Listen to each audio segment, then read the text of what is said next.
Hello बच्चों, here we have a question. Let's read it. Assertion A: the change in internal energy and change in heat enthalpy does not depend upon the path by which changes are brought in. Reason are both delta U and delta H are path independent as U and H are state functions. हमें यहाँ पे 5 options दिए, हमें बताना है कौन सा correct है. तो हमारे क्वेश्चन का की कॉन्सेप्ट है स्टेट फंक्शन. नाउ अगर हम बात करें हमारा internal energy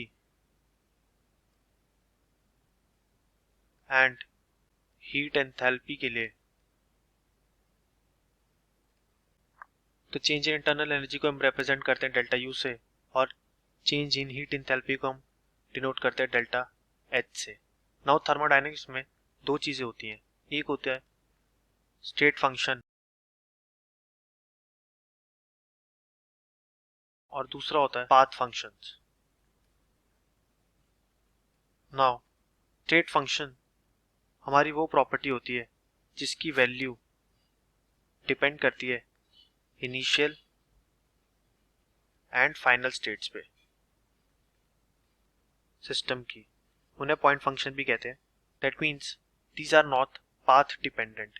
where path function हमें नाम से ही पता चल रहा है ये डिपेंड करती हैं पूरे पाथ पे.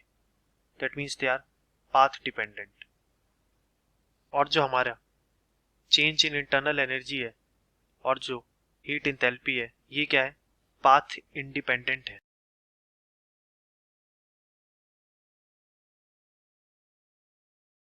तो हम इन्हें कहेंगे that they both are state functions. तो हम कह सकते हैं the change in internal energy and change in heat enthalpy does not depend on the path by which the changes are brought in. तो हमारा assertion A, the change in internal energy, change in heat enthalpy does not depend on the path by which changes are brought in, correct है. और both delta U and delta H are path independent as U and H are state functions भी correct statement है. और हमारी assertion के लिए reason given जो है वो बिल्कुल correct है.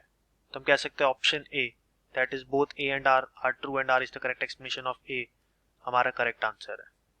तो हमारा यही क्वेश्चन में पूछा गया था. I hope it is clear to you all. Best of luck.